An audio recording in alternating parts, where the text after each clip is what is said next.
Hoy damos lectura a 4 cuentos de la literatura popular japonesa. Los temas van desde el humor a la tragedia, pasando por los relatos de magia. La finura y cuidado de la literatura japonesa se manifiesta incluso en estos 4 cuentos anónimos, que aún en la narrativa popular adoptaban las formas más refinadas, poniendo de relieve a la elegancia de estilo que ha hecho pensar que la literatura del Japón era obra de aristócratas. Ahora damos comienzo a estos cuentos, que espero que sean de tu agrado.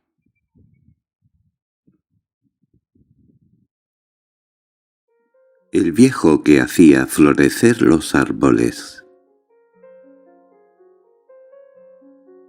Hace muchos años, un viejo leñador que vivía en una pequeña aldea a la orilla de un bosque salió por la mañana, como era costumbre diaria, a cortar unos árboles para el señor de la provincia. Cuando estaba a medio camino, observó a un pequeño perro blanco que estaba tumbado a la vera del sendero. El animal estaba delgado y esmirriado y no tardaría mucho tiempo en morir de hambre y de frío. El sufrimiento de la criatura movió la piedad del leñador, quien lo cogió en sus manos, lo puso tiernamente en el regazo de su kimono y se volvió a casa. Su esposa vino corriendo hacia él, sorprendida de que volviera tan pronto, y le preguntó qué había pasado. Como respuesta, el hombre descubrió al pequeño perro y se lo mostró a su mujer. «Pobre perrito», exclamó ella enternecida. «¿Quién ha podido ser tan cruel contigo? Y qué inteligente pareces ser con tus claros y brillantes ojos y tus orejas vivas y alertas. Unos viejos como nosotros te tendrán a gusto en su casa». «En efecto, así es», murmuró el anciano, que estaba deseando tenerlo como mascota. Llevaron pues adentro al perro, lo colocaron en el suelo de paja y se pusieron enseguida a atender su enfermedad. Con estos cariñosos cuidados, el pequeño perro se puso bien del todo y fuerte. Sus ojos brillantes resplandecían. Sus orejas se enderezaban al más mínimo ruido. Su hocico estaba siempre moviéndose de un lado para otro, curioseándolo todo, y su pelo se cubrió de tal blancura que la anciana pareja se llamaba Chiro, que significa blanco. Así lo llamaban. Como quiera que los ancianos no tenían hijos, Chiro fue tan querido para ellos como un hijo, y el animal seguía a los viejos donde quiera que iban. Un día de invierno el anciano cogió el azadón, lo echó sobre su hombro y marchó al huerto a coger unas verduras. Shiro, a quien siempre le alegraban enormemente estas ocasiones, saltó y brincó alrededor de su amo haciendo grandes círculos, y luego pegó varias carreras hacia las zanjas y los matorrales. Cuando llegaron al campo echó a correr tan locamente como siempre y ladró de placer al arrojarse sobre la maleza. De repente se detuvo. Sus orejas se alzaron y se pusieron erectas, y todo su cuerpo se avivó y tensó. Con el hocico en el suelo echó a andar lentamente hacia la empalizada que había cerca de una de las esquinas del huerto. Su hocico se contrajo olfateando encima de un montoncito de tierra. De pronto empezó a escarbar furiosamente, apartando la tierra y echándola para atrás con sus patas. Su fuerte y excitado ladrido atrajo la atención del anciano, que se hallaba en la otra parte del campo, y pensando que Shiro debía de haber descubierto algo muy extraordinario para que se comportase de aquella manera, echó a correr hacia donde estaba el animal para ver qué era aquello. El hombre cogió su azadón y empezó a cavar en el agujero que había abierto Shiro, y apenas había pegado 2 golpes con la herramienta cuando una lluvia de monedas de oro empezó a manar como si fuera de un manantial invisible y al llenar el aire. El anciano se echó para atrás sorprendido y volvió corriendo a su casa para que su mujer viera el milagro. Sin embargo, su vecino, un hombre avaricioso y de mal genio, que también había sido atraído por los ladridos de Shiro, había presenciado esta maravillosa, increíble desde la otra parte de la cerca de bambú que separaban sus campos. Sus ojos resplandecieron de codicia, y casi no pudo controlar sus crispadas manos. Muy astutamente adoptó una voz amigable y rogó a los ancianos que le prestaran al perro durante el día. Corteses y bondadosos como eran, y siempre dispuestos a prestar servicios, el anciano levantó a Shiro. Le dijo que se portara como un buen perro, y se lo entregó al vecino por encima de la empalizada. Al notar la mala naturaleza del hombre, Shiro se negó a seguir a su amo. Se echó al suelo temblándole el cuerpo de miedo.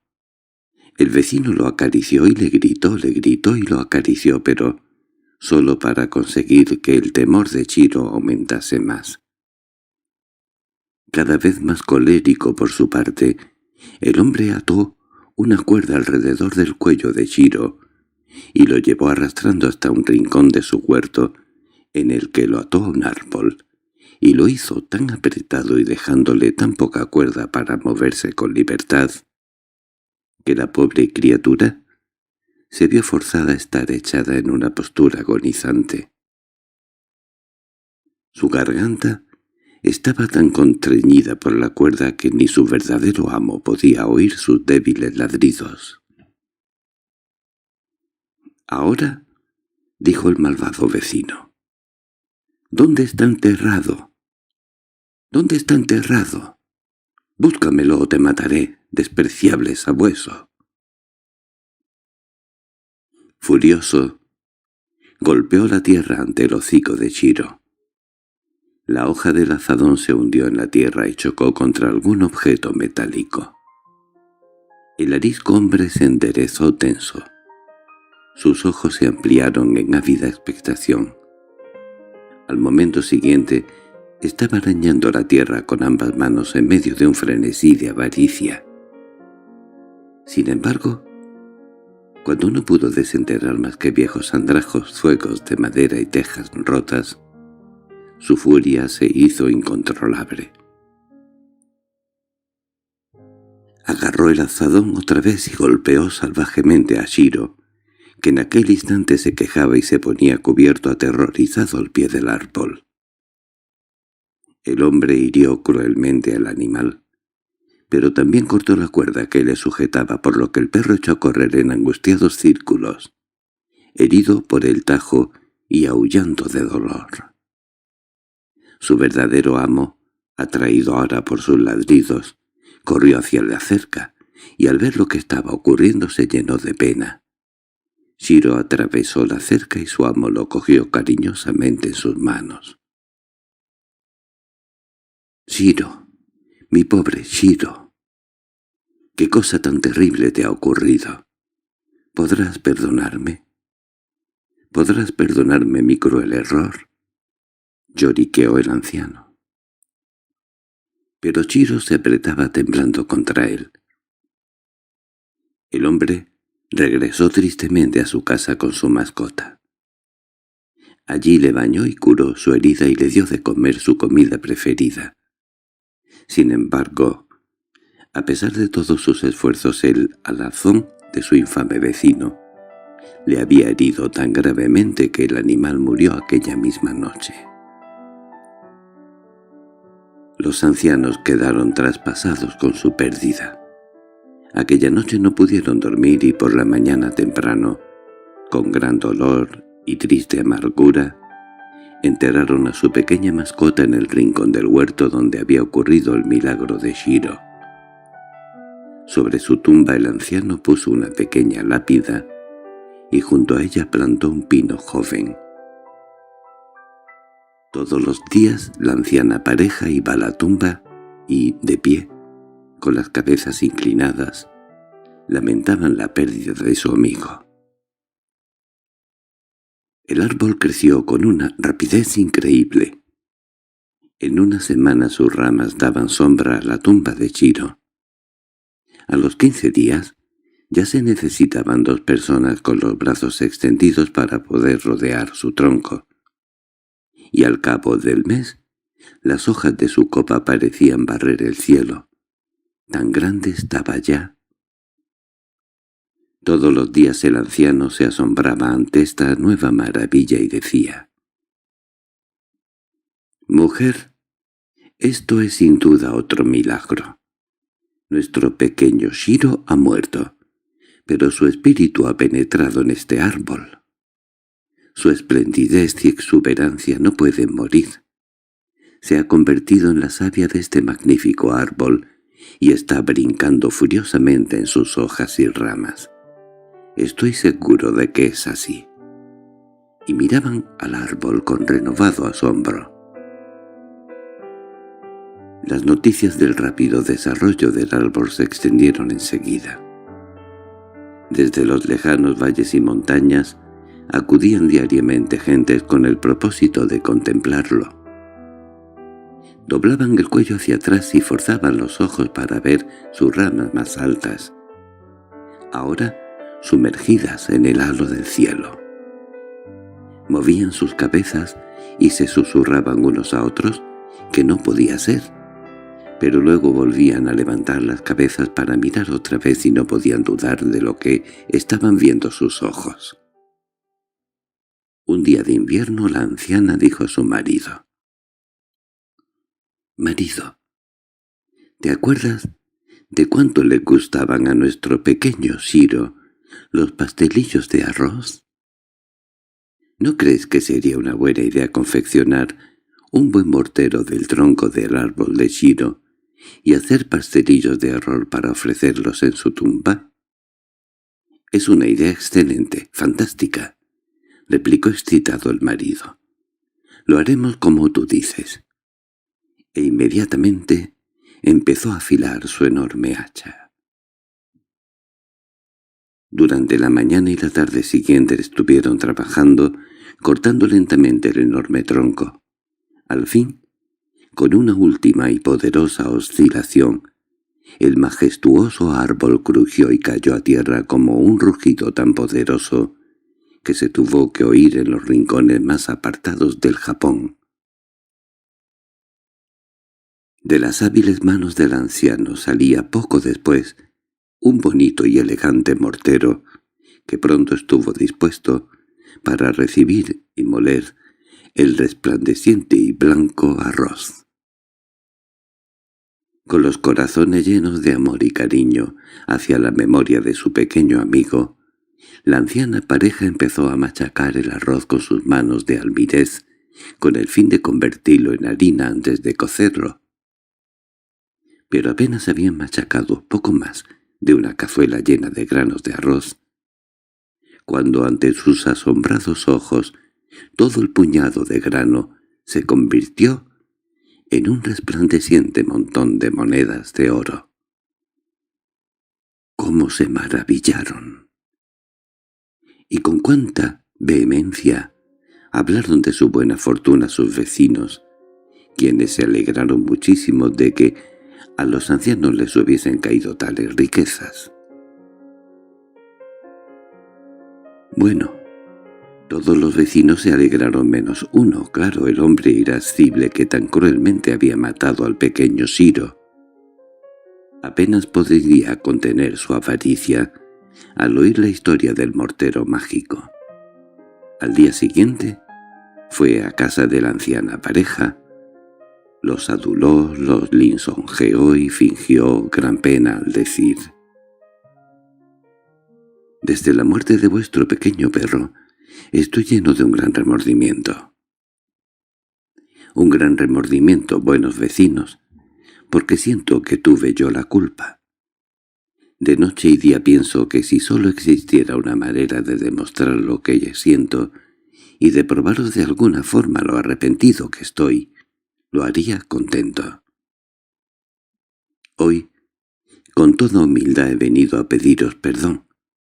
Me agradaría muchísimo hacer pastelitos de arroz para ofrecerlos en la tumba del pequeño Shiro. Pero ¡ay! Mi mortero es demasiado viejo, y yo demasiado pobre para comprar uno nuevo. ¿No me prestaríais vosotros, bondadosos amigos, vuestro mortero por un rato, para que yo pueda hacer mi pequeña ofrenda a nuestro amiguito?»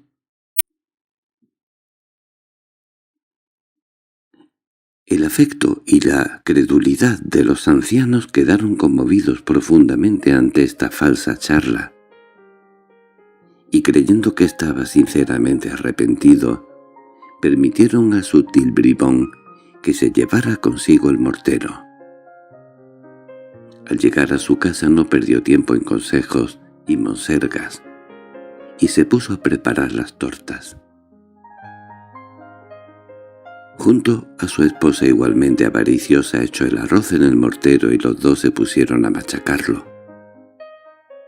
Siguieron y siguieron machacando, pero el oro no apareció, y los dos gritaron furiosamente: «¡Miserables granos!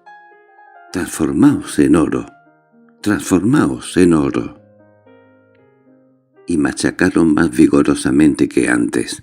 «¡Don, don, don, don, don, don!», decían sus manos de almirez, y los granos volaban en todas direcciones, pero de ellos no salía ni una moneda de oro.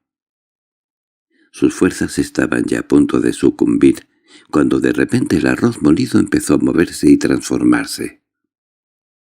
«¡Está cambiando!», aulló el viejo pícaro. «¡Seremos ricos!», gritó su esposa. Y se pusieron a bailar de placer alrededor del mortero. Pero en lugar de aparecer un brillante montón de oro, vieron con horror que no salían sino viejos andrajos, zuecos de madera y tejas rotas, exactamente igual a lo que había desenterrado en el campo. Tanta rabia le dio al hombre que agarró su destral y de un solo golpe partió en dos el mortero. Su esposa cogió otro destral y frenéticamente convirtieron en pedacitos las dos mitades del mortero. Encendieron un fuego, después arrojaron en él los trozos, y se pusieron a contemplar cómo se convertían en cenizas. Al día siguiente el anciano fue a pedirles el mortero, pero el vecino le dio una grosera respuesta. El mortero se rompió y quedó inservible. Al primer golpe de mi mano de almirez se partió por la mitad. Así que lo hice leña y lo eché al fuego hasta se convirtió en cenizas. Si éstas te sirven de algo, cógelas, están en el horno. Con estas ásperas palabras el vecino le vio la espalda y se negó a decir nada más. El anciano estaba desolado. Primero miró a su vecino y luego al horno. No había cólera en su corazón, solo una honda tristeza. «Primero mi querido Shiro, ahora mi maravilloso y nuevo mortero», se lamentó para sí. Hombre insensible y sin sentimientos, pero ¿qué se le va a hacer? Nada, no, nada puede devolvérmelos. Solo quedan las cenizas. Pero son las cenizas de mi pequeño perro, porque ciertamente el mortero estaba hecho con su divino y maravilloso espíritu. Las cogeré y las enterraré junto a él. Sin duda se alegrará de saber que su espíritu vuelve a él. El anciano recogió las cenizas en una talega de arroz y se volvió lentamente a su casa preguntándose lo que diría su mujer acerca de este nuevo desastre. Apenas había andado la mitad del camino cuando de un pinar cercano se levantó una suave brisa que danzó momentáneamente entre los árboles para remolinear luego alrededor del talego de arroz. Levantarlo y expandir las cenizas en el aire. La brisa murió con tanta rapidez como se había levantado y las cenizas flotaron como copos de nieve sobre las frías y desnudas ramas de los árboles invernales.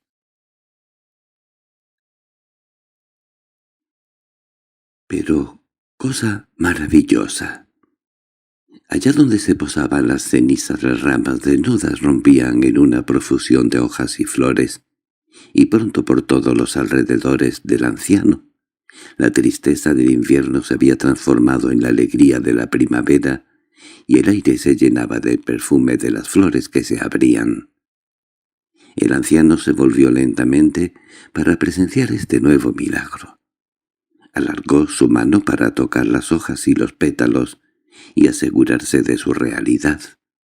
Lentamente dio una vuelta y otra, con los ojos sumergidos en el tierno verdor y su olfato lleno de la fragancia de mayo. De repente echó a correr excitado hacia su aldea. «¡Mirad! ¡Mirad! El viejo jardinero puede hacer florecer los árboles. El viejo jardinero puede hacer florecer los árboles. Mirad, mirad», gritaba mientras que seguía cogiendo cenizas y poniéndolas sobre cada árbol y arbusto y viendo cómo éstos abrían sus capullos allá donde caía la ceniza. Y sucedió que el señor de la provincia, acompañado de sus ayudantes, estaba haciendo un viaje de inspección por la provincia, atraído por los gritos del viejo y por la multitud que rodeaba a éste. El señor detuvo su caballo y mandó a uno de sus criados que fuese a enterarse de lo que pasaba. Mientras tanto el anciano, cuya alegría se estaba desatando de nuevo y maravilloso poder que poseía, se había subido en un cerezo, y al tiempo que cantaba arrojaba la ceniza en cada rama para que las flores rosas y blancas mostrasen ante ellos toda su esplendidez. El criado del señor lo llamó. El anciano descendió del árbol y fue llevado a presencia del señor. Humilde y simplemente relató su historia, y cuando demostró el milagro de la ceniza el señor se llenó de gran contento y dijo: «Maravilloso, verdaderamente maravilloso. Un hombre que hace que las flores le sigan como una sombra. ¿Dónde habrá otro que posea un don de tal belleza? Anciano, te voy a compensar». Y el señor descendió del caballo. Un ayudante trajo una mesa y sobre ella colocó una rara bolsa de brocado llena de monedas de oro. El mismo señor se la ofreció al anciano, quien, inclinándose primero hasta el suelo, la tomó con humilde reverencia. Como apenas podía esperar más para irse a su casa y contarle a su esposa el milagro de las cenizas y el honor que le había dispensado el señor de la provincia, echó a correr llevando fuertemente asida la bolsa, lleno de alegría y riendo de placer. Pero el codicioso vecino, que había sido testigo de todo el suceso, se llenó de amargura y resentimiento. Volvió corriendo a su casa y abrió la puerta del horno. Sin duda, pensó, que dentro habrían quedado restos de las cenizas y quizás también en el suelo. Llamó a su esposa, y juntos recogieron en una talega todo lo que había quedado. Con la talega bajo el brazo echó a correr, y esperó a la orilla del campo por el que habían de pasar el señor y su séquito. El sonido de los cascos de los caballos le advirtió que la comitiva se estaba aproximando. El hombre se subió rápidamente al árbol más cercano y empezó a canturrear para sí y a gritar. «El viejo jardinero puede hacer florecer los árboles. El viejo jardinero puede hacer florecer los árboles. Mirad, mirad». O sea, exactamente igual que había hecho antes el anciano. El señor llegó con su caballo hasta el árbol y mirando hacia arriba dijo: «¿Qué? ¿Así que tenemos otro milagrero en esta aldea? Este no es ciertamente el mismo viejo que he visto antes. Tú, ¿eres otro que puede hacer florecer los árboles? Si es así, demuestra tus poderes inmediatamente». «Sí, mi señor, lo haré enseguida», replicó el malvado vecino.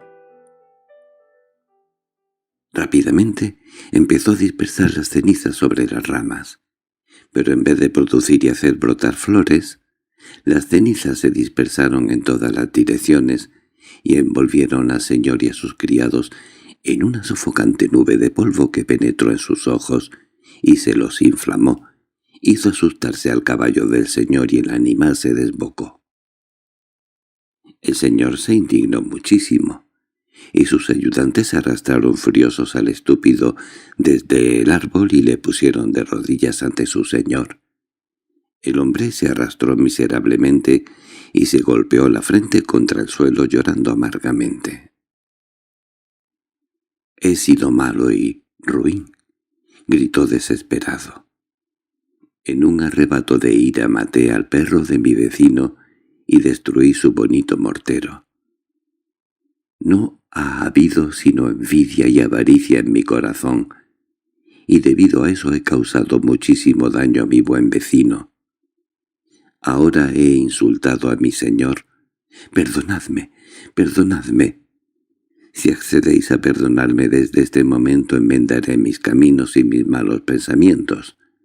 Lo único que os pido es que me deis otra oportunidad». El señor estaba muy disgustado. Reprendió severamente al hombre de mal carácter, pero al final le perdonó con la condición de que, si no cambiaba su modo de ser aquel mismo día, sería severamente castigado. A medida que pasaban las semanas y los meses, la anciana pareja se serenaba más y era más feliz, y su buena fortuna iba también en aumento. Su vecino y la esposa de éste fueron cambiando lentamente su carácter. Su envidia dejó sitio a la bondad, su mal genio a la docilidad, y su grosería con los vecinos a una amistad afectuosa. En cada fiesta y aniversario, los cuatro iban juntos al templo y a la tumba de Shiro para ofrecer oraciones y pastelillo de arroz para la imperecedera paz de su espíritu, y el resto de sus días lo gastaron en generosa y buena voluntad los unos con los otros y con todo el pueblo de la aldea. Fin.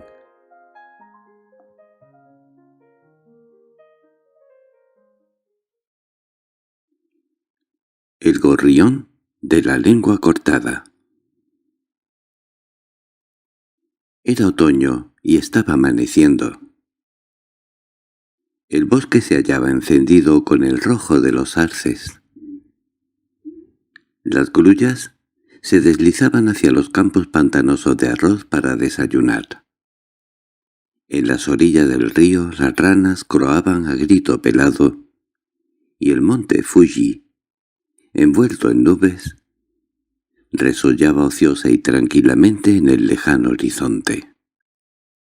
Era una estación y una mañana que penetraba deleitosamente en el corazón del viejo leñador. Y ni su pobreza, ni la cortante lengua de su irascible esposa perturbaban su quietud y felicidad. Al cruzar el bosque en busca de combustible diario, con su espalda encorvada y llevando en su mano un fornido palo. Como los pájaros lo conocían y sabían que era un amigo amable y cortés, Trinaban a su paso o saltaban de rama en rama a lo largo de su camino en espera de que les echase al suelo los granos de mijo que siempre llevaba para ellos,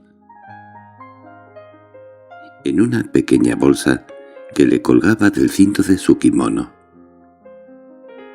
Se había acabado de parar para echarles el grano en el suelo cuando por encima de sus gorjeos escuchó el plañidero lamento de «chi, chi, chi, chi, chi, chi, chi». Parecía proceder de unos matorrales cercanos, pero no se veía nada. El leñador, pensando que algún pájaro estaba en un aprieto, fue raudo a donde parecía provenir el lamento y apartando los matorrales, vio un pequeño gorrión tirado en el suelo, quejándose con temor e incapaz de moverse. Lo levantó suavemente con ambas manos para examinarlo. Comprobó que una de sus patas estaba herida. Metió el gorrión en su pecho a través de su kimono y regresó inmediatamente a su casa con el fin de asistir a aquella pequeña e infeliz criatura. Su mujer estalló en improperios contra él al saber la razón de su retorno y le puso de hoja de perejil al conocer el proyecto de tener que alimentar otra boca, aunque fuese tan pequeña como del pájaro. El leñador, ya acostumbrado a su viperina lengua, se movía silenciosa e indiferentemente solo con el propósito de atender al gorrión. Depositó al animal en un viejo trozo de ropa que había en un rincón y le dio de comer arroz hervido y blandos granos de mijo. Día tras día cuidó del pequeño pájaro, y con tan inquebrantable devoción que cuando cayeron las primeras nieves tenía la pata curada y el cuerpo totalmente restablecido. Mientras que estuvo enfermo el gorrión raramente salía de la jaula que el leñador le había confeccionado. Pero al irse fortaleciendo, empezó a aventurarse más. Solía posarse sobre la estera de paja o sobre el pórtico de madera que había en el exterior, pero siempre con un ojo alerta sobre la mujer del leñador que lo aborrecía, y no perdía oportunidad de atacarlo con la escoba y de amontonar sobre su cabeza la ira de los 7 dioses del trueno. Con el leñador, en cambio, era diferente. El gorrión adoraba a su gentil salvador y el viejo hombre, por su parte, amaba al animal con todo el calor de su tierno corazón. Cada noche se posaba en el tejado de cañas de la choza para esperar su vuelta del bosque. Cuando le veía salir de los oscuros árboles, lanzaba una excitada bienvenida con su chi chi chi chi chi chi chi y volaba alrededor de su cabeza. Se sentaba en su hombro y le cantaba al oído. Por las mañanas era distinto.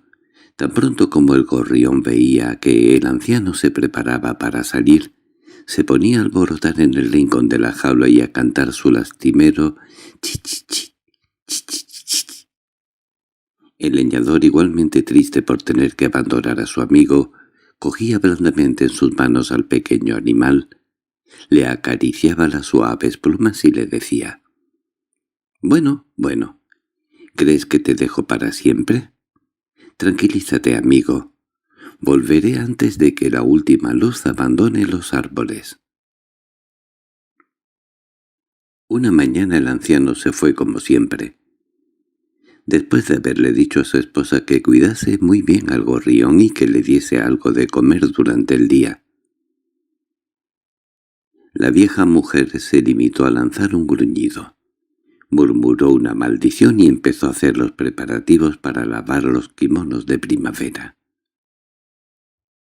Sacó agua del pozo y llenó el gran balde de madera, y dentro de éste colocó los delicados kimonos de algodón para lavarlos. Luego tuvo que limpiar los tendedores con el fin de colocarlos de rama en rama de los árboles. Sobre ellos tenían que extenderse de manga a manga los kimonos, para que se secaran rápidamente con la suave brisa que soplaba a través de las hojas. Después colocó una cantidad de su precioso suministro de harina de arroz en una olla y la mezcló con un poco de agua para que se convirtiera en una blanca pasta.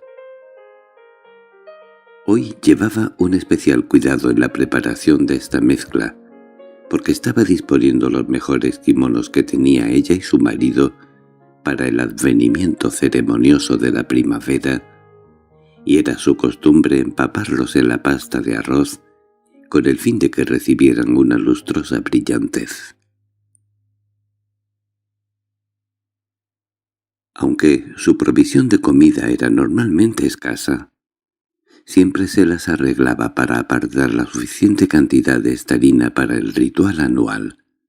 Después de dejar la olla en el exterior, se aplicó por entero a la larga tarea de frotar y empapar y frotar, hasta que los kimonos estuvieron limpios y frescos como jóvenes cañas de bambú. Ya era bastante más de mediodía cuando terminaba la tarea, y el pobre gorrión, ahora hambriento, cantaba lo mejor que sabía para ganarse el corazón de la mujer y los granos de mijo. Pero como si nada. Ella continuaba con su colada, como si el pájaro no existiera, y las agrias líneas de su cara le decían que ella no tenía intención de darle nada para comer. Desesperado, voló hacia el pórtico y al ver la olla se posó en su borde. Sea lo que fuere, la pasta que había dentro tenía buen aspecto, olía bien y, sabe, delicioso. Trinó el gorrión al mismo tiempo que metía su pico en la rica pasta, y ésta acariciaba su lengua. —¡Oh, qué plato! ¡Vaya descubrimiento! —gorjeó con deleite.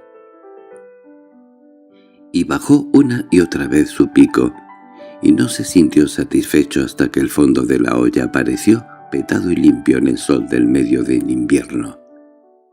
El gorrión voló desde la olla hasta la venanda y estaba disponiéndose a echar un sueñecito bajo la luz del sol, cuando la vieja mujer regresó con los kimonos para sumergirlos en la pasta. Al ver la olla vacía, todo su cuerpo empezó a temblar de odio y de cólera, y agarrando al gorrión antes de que éste tuviera tiempo de escapar, aulló. —¡Has sido tú! ¡Has sido tú! ¡Has sido tú, glotón y comedor de basura! Pero voy a acabar para siempre con estas canciones que nos dedicas, ¿lo oyes? ¡Para siempre! Con la voz elevada hasta el límite, sacó un par de tijeras de su bolsillo, obligó al gorrión a abrir el pico, le cortó la lengua con las afiladas cuchillas y arrojó a la pobre criatura al suelo. El gorrión levantó y agitó el polvo batiendo sus alas, el suelo en la agonía. Los gritos de dolor se formaban en su garganta, pero ningún sonido salía de su pico. Muchas veces intentó levantarse de la tierra, pero sus sufrimientos parecían haberle anclado allí. Girando y girando luchó y revoloteó. Luego, con un último esfuerzo de su pequeño cuerpo lleno de dolor, se levantó en el aire y desapareció por entre las copas de los árboles.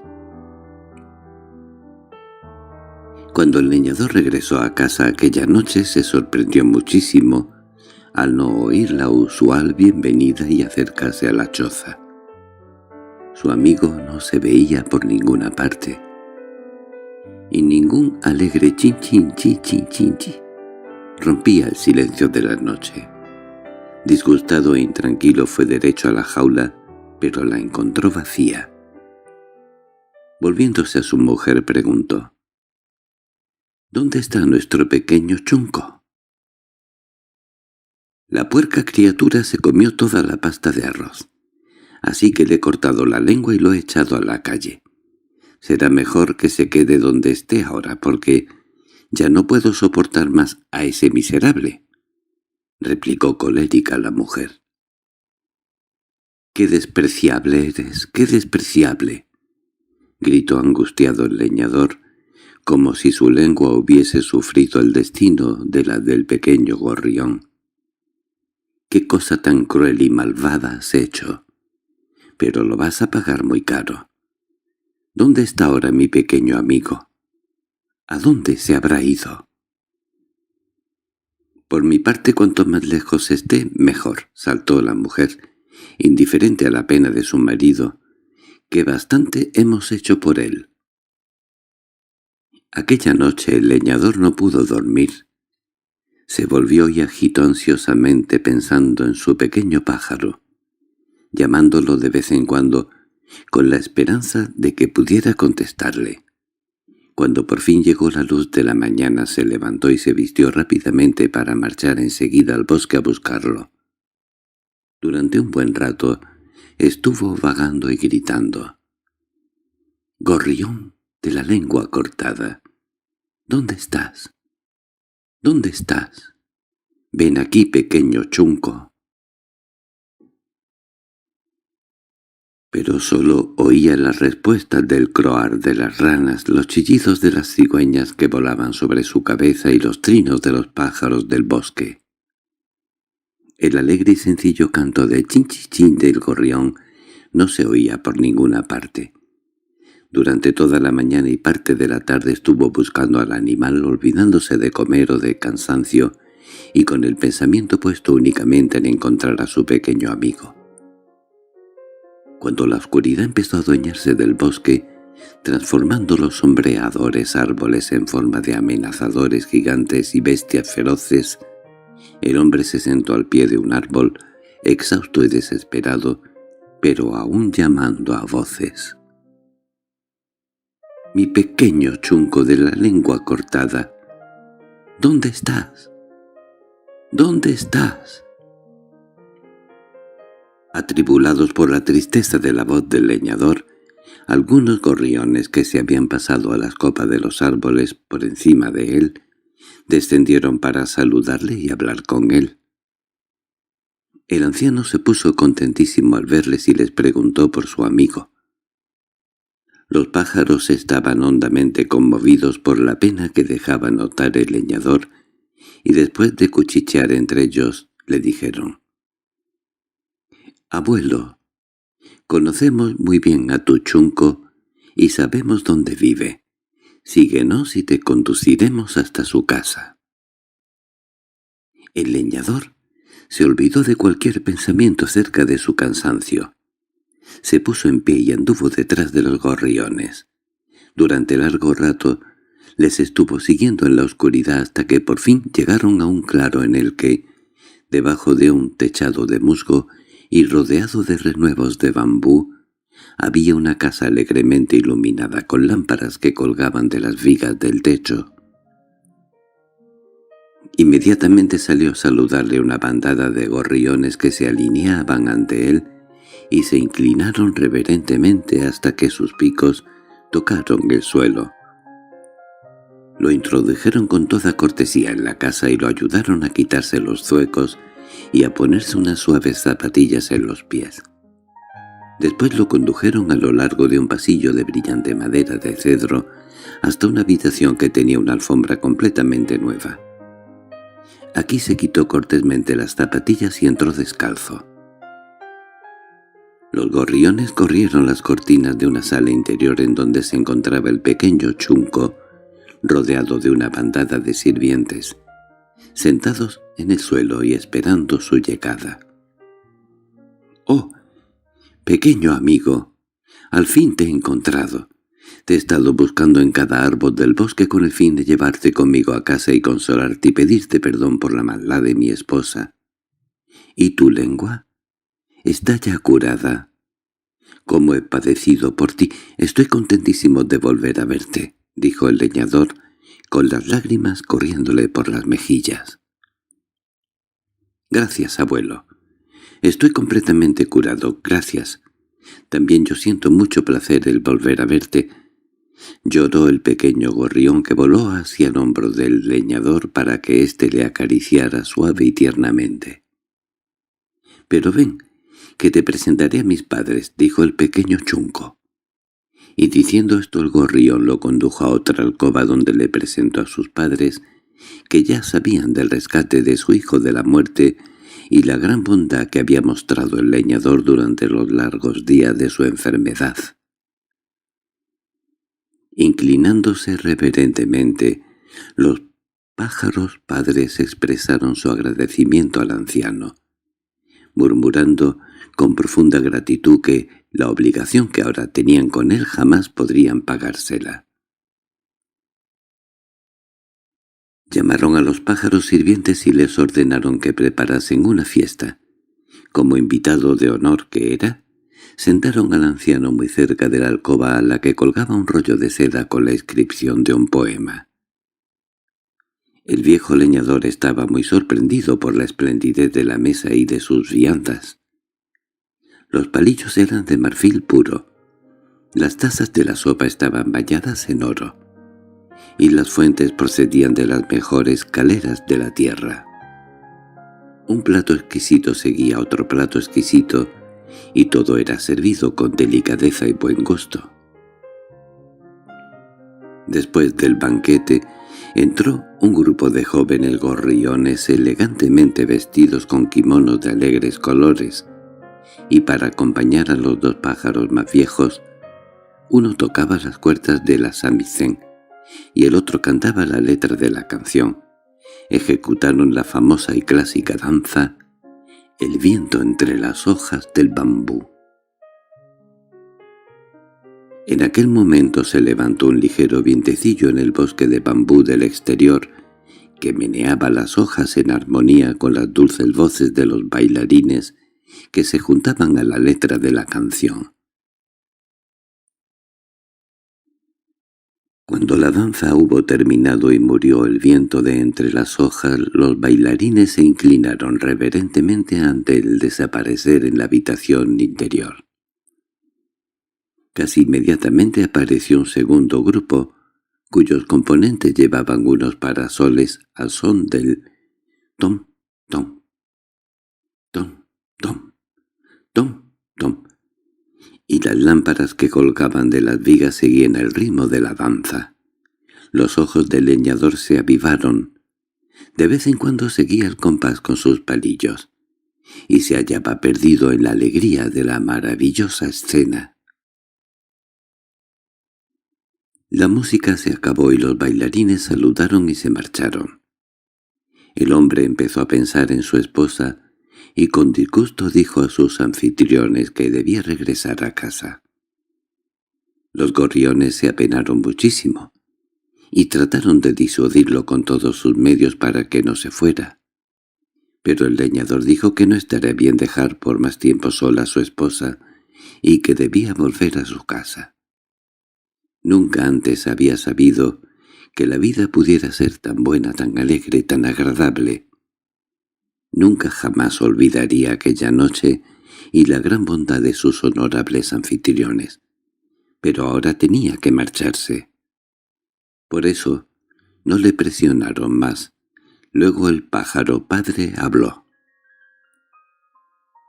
«Honorable y gentil leñador, sabemos de tu grandeza de corazón y del cariño y cuidado que él presente nuestro único hijo. Has llegado a amar a Chunco como si fuera tu hijo, y Chunco te quiere como si fuese su padre. Queremos recordarte que nuestro humilde hogar siempre será tuyo, que nuestra indigna comida será tu comida y que todo cuanto poseemos estaremos siempre dispuestos a compartirlo contigo. Mas esta noche queremos que aceptes un regalo nuestro como prueba de nuestra ilimitada gratitud». Al decir esto los pájaros servidores trajeron 2 cestas de mimbre que depositaron al suelo a los pies del anciano. «Ahí tienes 2 cestas», continuó el pájaro padre. «Una es grande y pesada, la otra es pequeña y ligera. Cualquiera que escojas, honorable amigo, es tuya, y te la damos con los mejores deseos por parte de todos nosotros». El leñador se hallaba profundamente emocionado, y las lágrimas anegaron sus ojos. Durante mucho tiempo estuvo mirando al pájaro padre sin poder articular palabra. Al fin dijo: «No quiero muchas posesiones de este mundo. Soy viejo y frágil, y mi tiempo sobre la tierra no será demasiado. Mis necesidades son muy pequeñas, así que aceptaré agradecido la cesta más pequeña». Los pájaros sirvientes llevaron la cesta hasta la salita de la entrada, y allí la cargaron a la espalda del anciano y le ayudaron a ponerse los zuecos. Todos los gorriones se congregaron a la puerta para despedirle. «Adiós, mis pequeños amigos. Adiós, pequeño Chunco. Cuídate mucho». «Ha sido una noche maravillosa que jamás olvidaré», dijo el anciano, y saludó cortésmente muchas veces. Con un movimiento final de su mano abandonó el bosquecillo y desapareció en las tinieblas del bosque, con una bandada de gorriones volando delante de él para señalarle el camino. Cuando llegó a su casa las nubes ya centelleaban con el sol de la mañana. Encontró a su esposa tan enfadada debido a su larga ausencia como una tormenta de noviembre, y su furia se desató sobre la cabeza del pobre leñador. De pronto, al ver la cesta que llevaba a la espalda, su cólera se detuvo. «¿Qué es eso que llevas en la espalda?», dijo llena de curiosidad. «Es un regalo que me han hecho los padres del pequeño Chunco», replicó el marido. «Bien. ¿Por qué entonces te paras ahí tan estúpidamente y no me lo cuentas todo? ¿De qué se trata? ¿Qué te han dado esas criaturas? No te quedes ahí parado como si estuvieses muerto. Baja la cesta de la espalda y mira qué tiene dentro», regañó con su violenta voz, y, cogiendo las correas, bajó la cesta de su espalda y abrió enseguida la tapa. Un resplandor de confusa brillantez cegó momentáneamente sus avariciosos ojos, porque dentro había kimonos tan suaves como el rocío de la mañana y teñidos con los pétalos de las flores silvestres, rollos de seda extraída de las plumas de las cigüeñas, ramas de coral procedentes de los mares del cielo, y ornamentos más centelleantes que los ojos de los amantes. Los dos estuvieron mirando en silencio, sorprendidos y extasiados. Todas eran riquezas que sobrepasaban la imaginación. «Los sueños de un poeta», murmuró el anciano, y otra vez penetró en el silencio. La mujer sumergió sus manos en la cesta y dejó que los ornamentos le pasaran por entre sus temblorosos dedos. «¡Somos ricos! ¡Somos ricos! ¡Somos ricos!», repetía una y otra vez.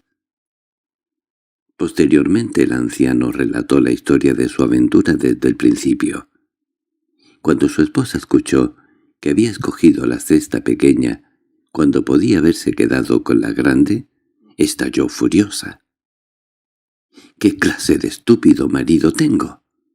Traes a casa una cesta pequeña cuando, con un poco más de molestia, podías haberte traído 2 veces esta cantidad de tesoros.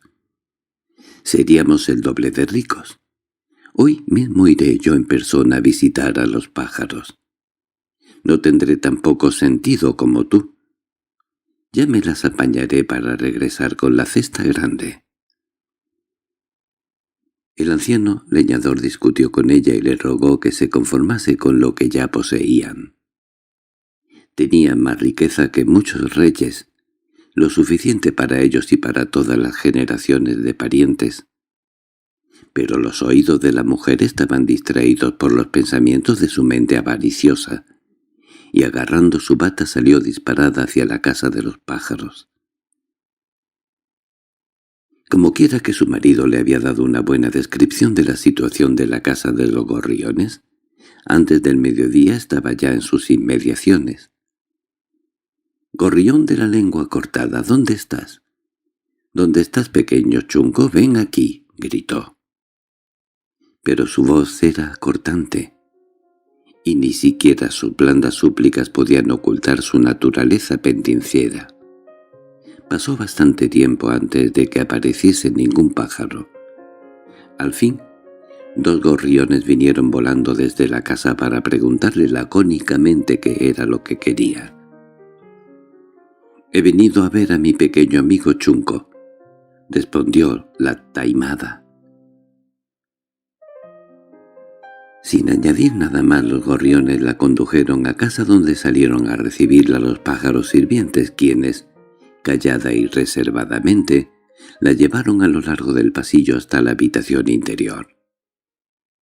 Tenía tanta prisa que rehusó detenerse para quitarse los zuecos de madera, con lo que los gorriones quedaron horrorizados ante modales tan insolentes y de mala educación. Cuando la vio el pequeño Chungo, voló aterrorizado hasta una viga del techo. —¡Ajá! Ya veo que estás completamente recuperado, mi pequeña cosa. Ya sabía yo que en realidad no te había hecho mucho daño —dijo con voz melosa. Después se olvidó de toda modestia femenina y de fría atmósfera que la rodeaba para decir: «Tengo mucha prisa.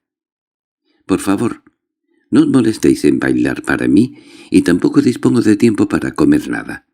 Pero como he venido desde tan lejos, por favor dadme rápidamente un regalo como recuerdo de mi visita, y enseguida me marcharé». En silencio, los pájaros sirvientes trajeron 2 cestas, una grande y pesada y otra pequeña y ligera, y las colocaron delante de ella.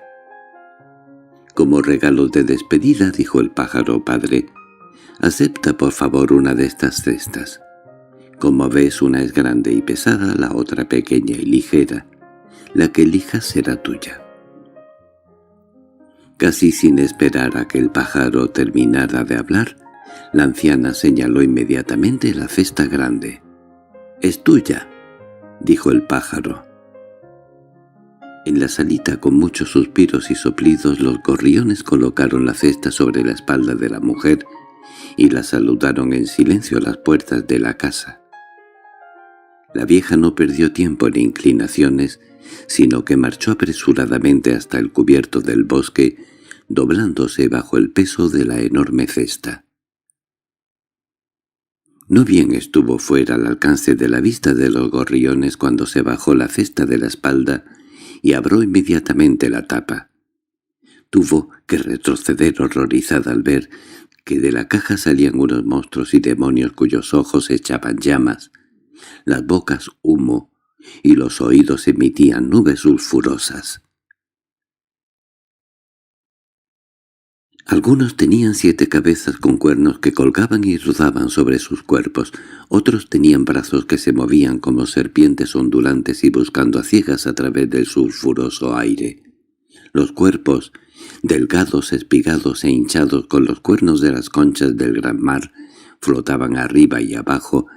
Entre ellos había uno que tenía el semblante de una muchacha con pelo negro ondulante, cuyo único rasgo era la cuenca de un solo ojo, colocada en el centro de una cara blanquísima. Todos ellos subían y bajaban y se movían sobre el horrorizado cuerpo de la vieja mujer.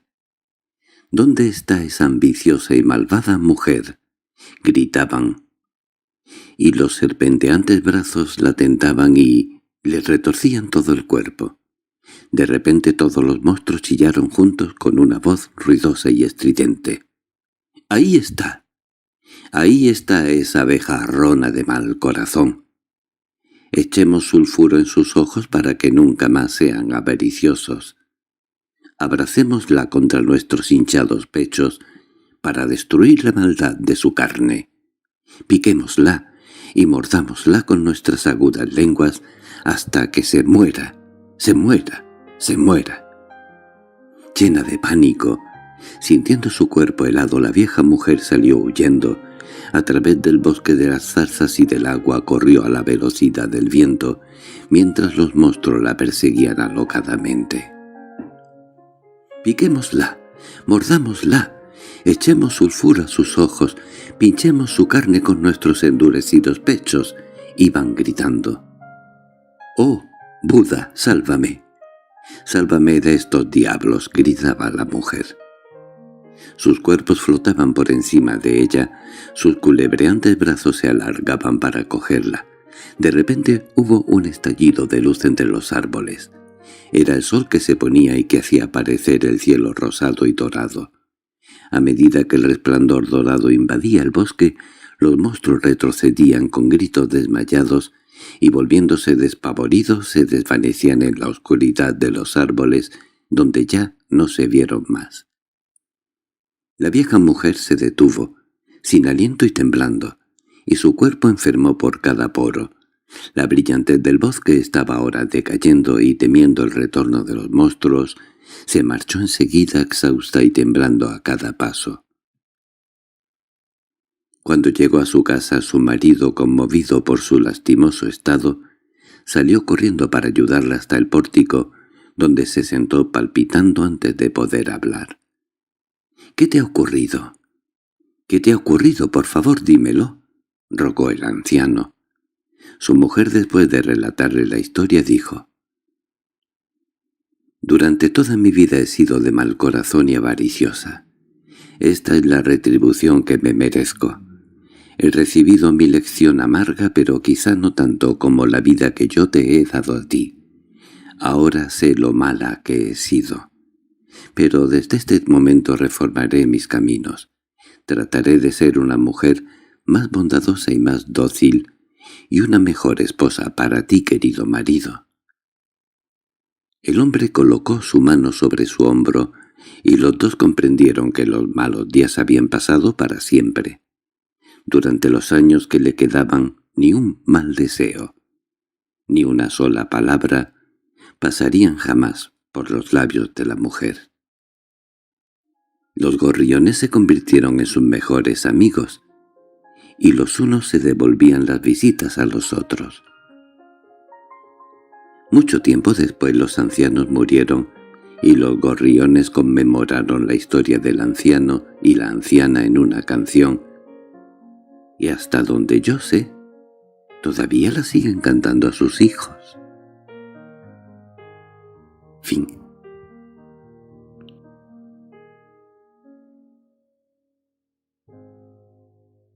El joven Urashima.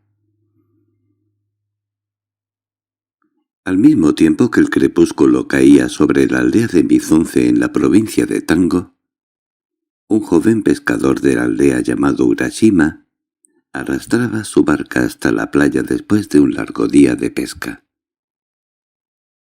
A pesar de lo joven que era, su destreza en la navegación y el anzuelo se igualaba a la de los mejores pescadores de la aldea, y en los días en que parecía que el mar estaba vacío de peces y que sus mayores se lamentaban de la pobre y desastrosa estación, Urashima nunca regresaba sin algo que hubiese premiado el trabajo de la jornada. Un día, después de haber asegurado bien su barca en la arena, Urashima echó a andar hacia su casa con lo que había pescado. De pronto su atención se vio atraída por un círculo gesticulante de niños que estaba amarrando gran alboroto en el lugar de las rocas cedían terreno a la arena. Los niños parecían estar aporreando sin misericordia a algo que había en medio de ellos. Al acercarse más Urashima, comprobó que el objeto de los golpes era una gran tortuga. «Me toca a mí ahora tocar el tambor», gritó uno de ellos y golpeó con el palo el lomo de la enorme tortuga. «Ahora me toca a mí», exclamó otro, y un látigo de hierbas y algas marinas silbó en el aire.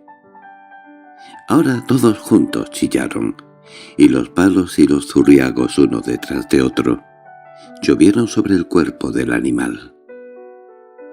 Con su ofuscada cabeza metida dentro de su sólida concha, la tortuga, demasiado lenta y pesada para escapar de sus jóvenes atormentadores, permanecía quieta, sufriendo los agudos dolores de cada porrazo transmitida por su caparazón a todas las partes de su cuerpo. —¿Qué estáis haciendo? —gritó Urashima encolerizado por la crueldad de los niños y por el lastimoso estado de la desamparada criatura. —¡Parad enseguida! ¿Creéis que estáis haciendo bien a golpear esta desventurada tortuga? Los chicos no le prestaron atención y, renovando su golpe sobre el lomo del animal, dijeron: «Esto no te importa a ti, Urashima. La tortuga es nuestra. Nosotros la hemos capturado y podemos hacer con ella lo que se nos antoje». «Pero no tenéis derecho a golpearla», dijo Urashima. «Ella sufre como vosotros sufrís.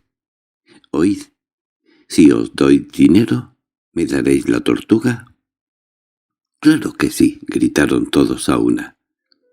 «Si nos das dinero será tuya enseguida».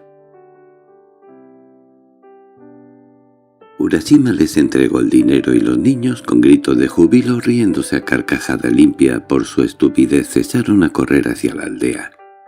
Urashima se volvió a la tortuga, le acarició la concha y le dijo: «Bien, si hubieran seguido pegándote un poco más, tu vida habría estado en gran peligro. ¿Qué te ha traído por aquí, dócil criatura? Por favor, de ahora en adelante procura no ser tan descuidada en el camino que escoges para salir de tu mar nativo». Urashima cogió a la tortuga con sus brazos y anduvo con ella hacia la orilla del mar, metiéndose con ella en el agua hasta las rodillas. La soltó en las limpias aguas azules y la vio empezar a nadar y sumergirse con placer en las olas que rodeaban sus pies. Con una mirada de gratitud a su benefactor, la tortuga se adentró en el mar hasta que perdió de vista. Lo siguiente ocurrió 3 o 4 días más tarde. La mañana era calurosa y sin viento. No se oía ningún ruido excepto el chillido del agua gaviota que volaba por los alrededores. Urashima estaba sentado en su barca alejado de la costa, con sus pensamientos tan indiferentes como el cordel que atravesaba la superficie sin olas del mar. De repente una voz tan dulce como la campanilla de llamada al templo lo sacó de su ensimismamiento. «¡Urashima! ¡Urashima-san!». «Ajá, sin duda que ese es mi nombre. Parece como si alguien me estuviese llamando. Pero ¿quién podría ser? Estoy solo y fuera del alcance de la tierra. Seguro que estoy soñando», pensó Urashima, y volvió a mirar el anzuelo. «Urashima. —¡Urashima-san! —volvió a llamar la voz. Ahora no podía haber duda. Era su nombre el que estaban pronunciando. Se volvió rápidamente y allí, cerca de su barca, con la cabeza emergiendo de las cristalinas aguas, estaba su amiga la tortuga. —¿Eras tú la que me llamaba hace poco, tortuga? —preguntó Urashima sorprendido. —En efecto era yo. —Querido amigo —contestó la tortuga—, he venido para agradecerte la gran bondad que tuviste conmigo el otro día y para mostrarte mi gratitud y saludar a mi protector, porque así te consideraré siempre, con toda reverencia. —No tuvo importancia realmente —dijo Urashima—. Es demasiado poco importante para recordarlo, y no merece que me lo agradezcas tan afectuosamente, pero, por favor, no te alejes demasiado de tu casa. Puede ser peligroso y siempre hay gente que quiere hacerte daño. —¡Qué sabio eres, Urashima-san! —replicó melancólicamente la tortuga. La rana debe quedarse en su charca, y la cigarra en la copa de su árbol. Fui una tonta. Pero ya he aprendido la lección y de ahora en adelante me mantendré siempre en mi océano. Urashima-san, tengo algo que preguntarte. ¿Has oído hablar alguna vez del palacio de la princesa del dragón? He oído algo acerca de ese palacio, replicó Urashima, pero nada de la princesa del dragón, ni tampoco he visto su palacio. Entonces tengo un gran regalo para hacerte, Urashima. —dijo la tortuga—, deseo invitarte al palacio de la princesa del dragón. —¿Quieres decir de verdad que tú conoces personalmente a la princesa del dragón? —preguntó asombrado Urashima. —No, solo tengo el honor de conocer muy bien a su Alteza —replicó la tortuga con dignidad de tal. No solo tengo el honor de conocerla, sino que soy una de sus principales asistentas. Ya he contado a mi señora la forma en que tú me salvaste la vida, y ella está ansiosa por conocerte y darte las gracias en persona por ello. Así que, Urashima, ¿vienes? Urashima, todavía no recuperado de la sorpresa de este extraño encuentro, contestó con cierta vacilación. Desde luego que me honraría muchísimo conocer a una princesa de tanta fama. Pero ¿dónde está su palacio? ¿Cómo puedo ir hasta allí? ¿Y de verdad quiere ella conocer a un humilde pescador como yo? Urashima, como te he dicho ya, mi señora está deseando demostrarte su profunda gratitud. Ella misma ha sido quien me ha pedido que te busque y que te pase su invitación. En cuanto a ir allí, no te preocupes. Te montaré sobre mis lomos y contigo encima nadaré a través de las sendas del mar que conducen al palacio. Será un viaje maravilloso y estaremos allí enseguida. ¡Vamos, Urashima! Diciendo esto, la tortuga nadó hacia él para detenerse junto a la regata de la barca de Urashima. Las palabras de la tortuga disiparon las dudas del joven quien, de un salto, se subió en la concha de la tortuga. Inmediatamente la tortuga empezó a nadar velozmente a través del tranquilo mar dirigiéndose hacia una roca que parecía haber surgido en aquel momento porque nunca antes la había visto Urashima, y que gradualmente se iba haciendo mayor. La tortuga de repente se sumergió y se movió graciosamente y a la velocidad majestuosa de las verdes profundidades del mar. Cuanto más se sumergía, más bonitos y señoriales peces les acompañaban en el viaje. Primero vino un destacamento de peces espada que se pusieron a nadar delante de ellos para abrirles paso a través de las profundidades del océano. En su estela iban dejando gallardetes de sedosa espuma que eran sostenidos en largas hileras por las curvadas colas de miríadas de caballitos de mar.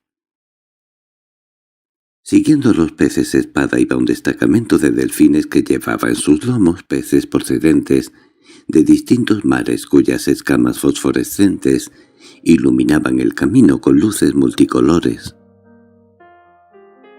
Un regimiento de nobles besugos formaba el pasillo de la procesión, y arriba y abajo en largas filas rondaban las sardinas, los tiburones, las carpas, los peces voladores, los peces globos y los atunes, las sepias y las lampreas, las caballas y los arenques, y por encima de todos ellos, nubes de transparentes medusas.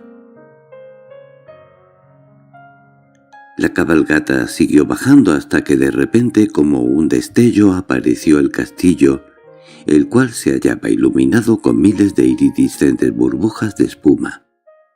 Ante los ojos de Urashima se encontraban dos gigantescas puertas que resplandecían con brillantes colores procedentes de las ondulaciones del mar, y ante cuyos pórticos nadaban toda clase de extraños peces y criaturas. La tortuga se detuvo a las puertas. Se posó suavemente sobre el lecho del mar para que Urashima descendiera de su concha. «Por favor, ten la bondad de esperar aquí unos minutos», dijo la tortuga. Después atravesó a nado las puertas y desapareció de la vista de Urashima.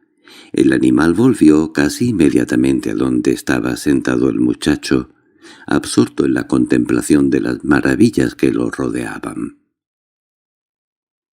«En nombre de mi graciosa señora la princesa del dragón, te doy la bienvenida a su augusto palacio», dijo la tortuga con voz ceremoniosa. «Mi señora está impaciente por recibirte. Monta otra vez sobre mis lomos, Urashima, y te conduciré a su imperial presencia.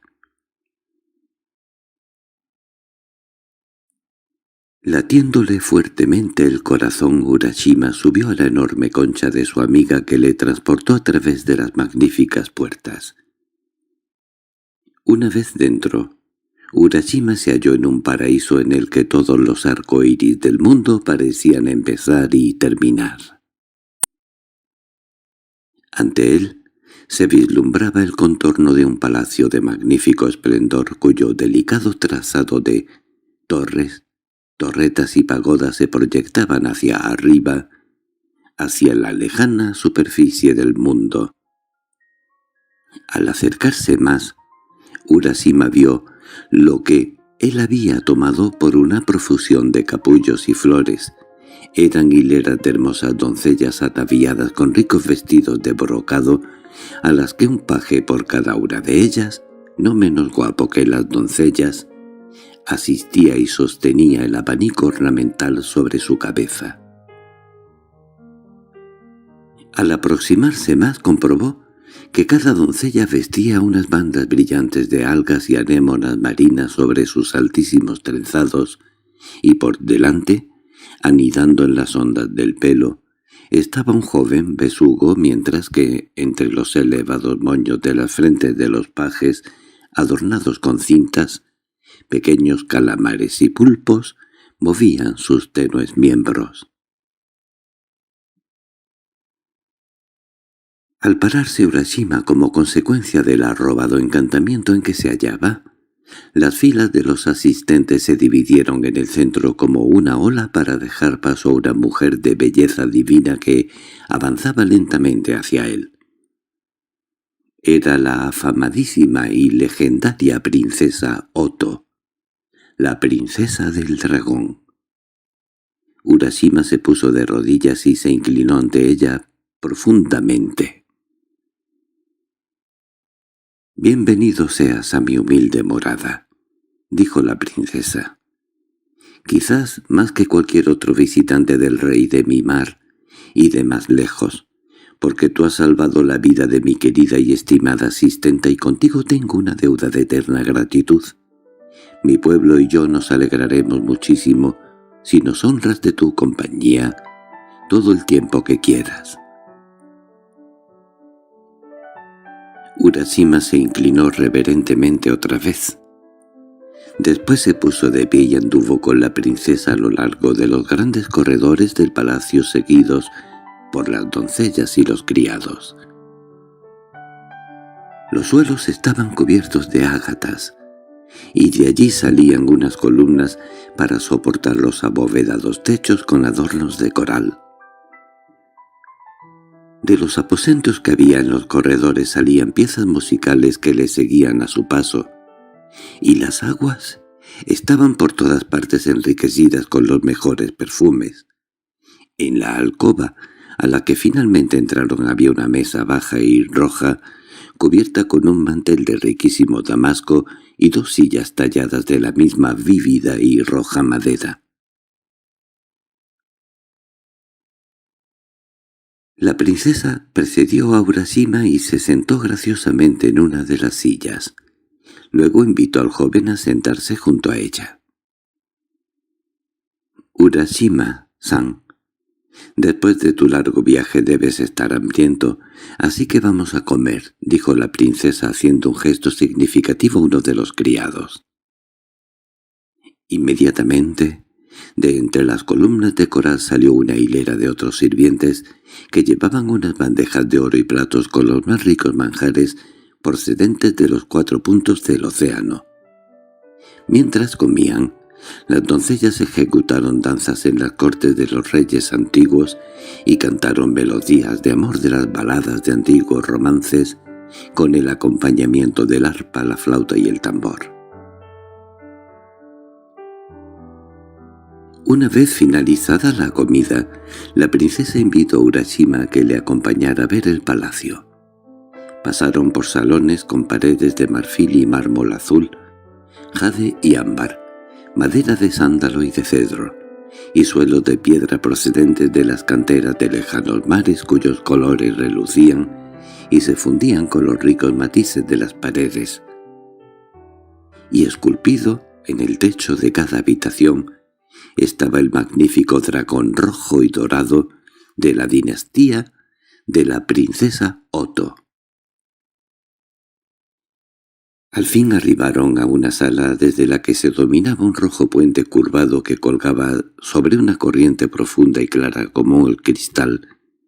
La princesa se detuvo y, aproximándose a una de las cortinas corredizas de una ventana, dijo: «Por favor, descansa un momento, y en el espacio de pocos minutos te mostraré el escenario de las 4 estaciones. Primero, miraremos a través de la ventana del este». La princesa corrió la delicada cortina y Urashima tuvo ante él un paisaje con toda la frescura y el verdor de la primavera. Allí había un huerto de cerezos, cuyas yemas estaban ya floreciendo. Los sauces se inclinaban sobre las aguas del arroyo y de cada rama salía la canción de pequeños pájaros cantores. Urashima solo sintió el deseo de quedarse allí para siempre, pero la princesa le condujo hasta la ventana del sur, la abrió y le dijo que mirase. De repente estalló ante él todo el calor del verano. La fragancia de multitud de gardenias blancas que rodeaban un estante se extendía por todo el aposento.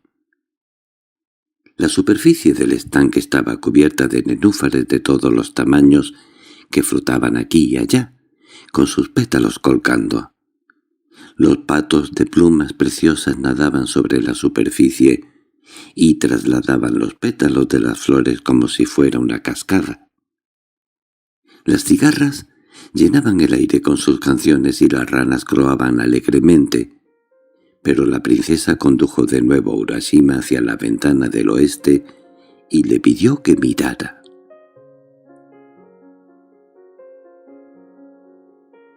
Ante él estaba el amplio paisaje incendiado con el rojo otoñal de los plátanos, la tierra de la montaña y del monte, de las orillas de los lagos y los ríos, de los valles y las llanuras estaba cubierta con la alfombra de fuego. El aborregado cielo colgaba sobre los picos de las montañas y el agua de los lagos y los ríos resplandecía roja en el aire del otoño. Y cosa rara, aunque el perfume de los crisantemos penetraba toda la escena, no se veían flores. Urashima, perdido de asombro, fue vuelto en sí por la voz de la princesa que ahora le pedía que viniera hacia la ventana del norte. Cuando ella corrió las cortinas, Urashima quedó boquiabierto. Era invierno, y todo el mundo estaba cubierto por una alfombra de nieve. El crepúsculo flotaba sobre el helado estanque, donde las grullas dormían sobre una sola pata. Los juntos y las cañas crujían con el viento que repentinamente se levantaba y moría. Los árboles, los arbustos y los matorrales estaban cubiertos de nieve y puntas de hielo colgaban de las ramas y las hojas. El cornudo ciervo vagaba bajo el frío entre los erectos pinos, mientras que los osos pardos, contrastando su piel con el blanco invierno, cenaban a base de cortezas de árbol. El placer de Urashima no tenía límites. Cualquier pensamiento que tuviese de volver a su casa había abandonado su corazón. Su único deseo era quedarse para siempre con la princesa Otto, en esta tierra encantada y mágica. Un mes tras otro Urashima vivió en medio de este hechizo. Cada día le traía alguna nueva maravilla para alegrarle y cada noche algún nuevo milagro para divertirle. Cuánto tiempo llevaba allí no lo sabía, ni tampoco le importaba demasiado. Pero un día, repentinamente, empezaron a inquietarle los pensamientos sobre sus padres. Se volvió silencioso y triste, muy diferente de lo alegre y feliz que era antes. Un día la princesa le preguntó cariñosamente: «Urashima, ¿por qué estás tan triste y tan alejado de mí? ¿Qué te ha ocurrido? ¿Es que ya no podemos complacerte?» Pero Urashima volvió su rostro y no pudo contestar. La princesa, ahora preocupadísima, procuraba todos los días producir placeres nuevos y mayores distracciones para él, pero todo era en vano. No importaba el sabor de las raras comidas, ni la dulzura divina de las voces de los cantores, ni la gracia de los bailarines, ni los encantos de la princesa. Urashima se negaba a todo consuelo. Por fin un día, después de que la princesa le pidiera otra vez que le contara sus problemas, Urashima se puso la manga de su kimono ante los ojos y contestó: «Hace ya bastante tiempo que me preocupan los sueños que tengo acerca de mis padres. Temo por su bienestar y me gustaría muchísimo verles». Al escuchar estas palabras la princesa lloró amargamente porque Urashima, profundamente emocionado, cogió su mano y dijo: «No llores. Lo único que quiero es asegurarme de que nada les falta a mis padres. Solo te pido que me permitas ir a visitarles por poco tiempo y luego volveré a vivir feliz contigo para siempre». La princesa estaba llena de pena, pero al ver la infelicidad de Urashima comprendió que sería mucho peor si no lo dejaba marchar. «Urashima, a pesar de la gran pena que esto me produce, lo comprendo. Por favor, ve a verlos, pero antes de que te marches tengo algo que quiero que lleves contigo». Diciendo estas palabras, la princesa desapareció en una habitación interior para volver casi al instante trayendo un cofre de oro atado con cordoncitos rojos. La joven se inclinó reverentemente y colocó el cofre delante de Urashima, el cual lo tomó con ambas manos y se lo llevó a la cabeza como prueba de aceptarlo. «Urashima, este cofre es especial, muy especial», dijo la princesa Oto. «Contiene un tesoro de incalculable valor, pero es mejor que no lo vean ojos curiosos. Lo llamamos el don de Sayonara. Y aquí te lo entrego con mi deseo de corazón de que vuelvas cuanto antes. Vete ya, Urashima, que todos estaremos esperando tu vuelta anhelantes». La princesa se inclinó una vez más y dio unos cuantos pasos, tratando de esconder sus ojos tras las mangas de su vestido, pero incapaz de contener sus lágrimas. También Urashima se sentía muy triste al pensar que debía dejar a su bella princesa, pero como sabía que no estaba bien mostrar sus sentimientos ante ella, contestó valientemente: «Me voy, princesa mía. El don de despedida que me has entregado lo guardaré celosamente hasta mi retorno. Mis ojos nunca verán su contenido. Lo único que deseo de verdad es contemplar nuevamente tu rostro». El joven miró el cofre con tanta fijeza que la princesa conoció que estaba luchando también por contener las lágrimas. «Un día volverás a mí, Urashima», dijo la princesa, «y siempre estaré esperando ese día. Lleva mucho cuidado con mi don, y él te llevará sano y salvo a tu casa a través del mar, pero recuerda, Urashima, por tu bien y el mío nunca abras el cofre. Se me parte el corazón al pensar en lo que pasaría si desoyeses mi advertencia. Que sean estas mis últimas palabras para ti. Urashima, adiós». La princesa estaba demasiado apenada para verlo salir por las puertas. Se quedó donde estaba y lo vio salir lentamente y dirigirse hacia donde su amiga la tortuga le estaba esperando pacientemente. Urashima subió al lomo del animal y éste se puso a nadar lentamente a través de las aguas profundas. Urashima miró con vehemencia y tristeza el lugar que contenía todo lo que él más amaba, hasta que dicho lugar fue empequeñeciéndose y finalmente desapareció. Pronto el verde dio paso al azul fuerte hasta que por fin alcanzaron la superficie montados en la cresta de una enorme ola que le llevó hacia adelante a gran velocidad. Siguieron nadando en silencio hasta que al fin divisaron una playa arenosa y baja. De pronto el corazón de Urashima empezó a latir violentamente porque ahora estaba por fin en su casa. ¡Qué bienvenida tendría! ¡Qué maravillas iba a contar! La tortuga se dirigió hacia la orilla donde Urashima pudo desmontar fácilmente de sus lomos, mientras él se quedaba de pie en el agua con su don fuertemente cogido.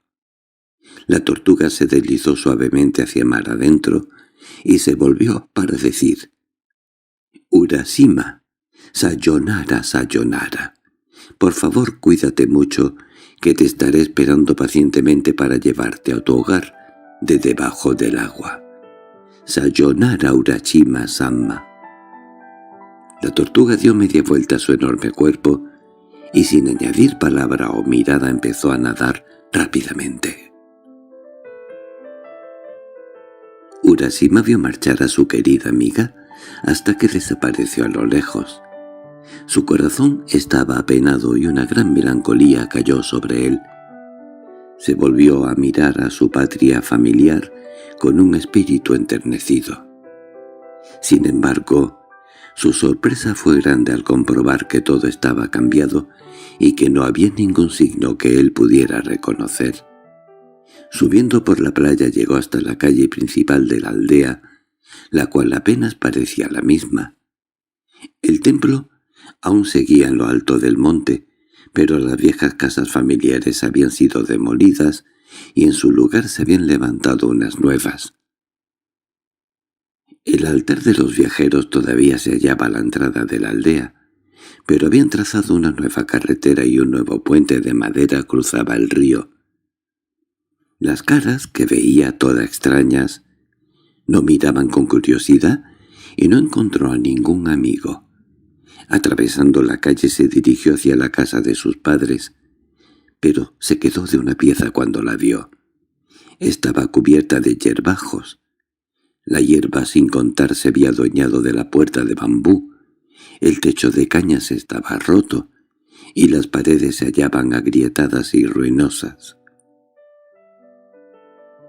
—¿Qué ha pasado aquí? —murmuró Urashima mirando a su alrededor. —¿Es esta la casa de mis padres? ¿Es esta mi aldea nativa? ¿Cómo se ha podido producir esta desolación en tan poco tiempo? ¿Dónde están mis padres? En ese momento una anciana cuya espalda formaba paralelo con el suelo de la calle se acercó cojeando a él y Urashima le preguntó: «Abuela, ¿dónde está la casa de Urashima? ¿Dónde se ha ido su familia? ¿Qué ha sido de ellos, por favor, dímelo?», suplicó Urashima.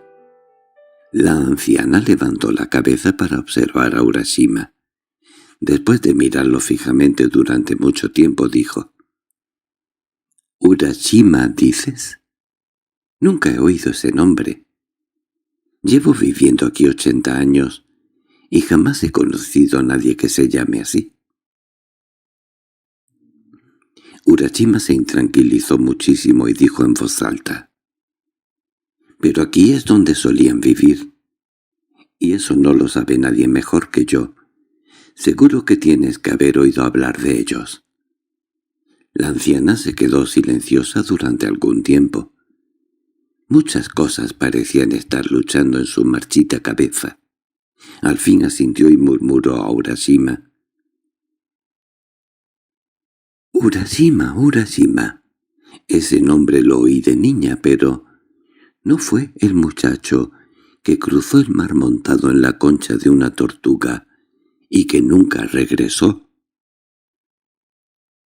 ¿No es el joven de la leyenda?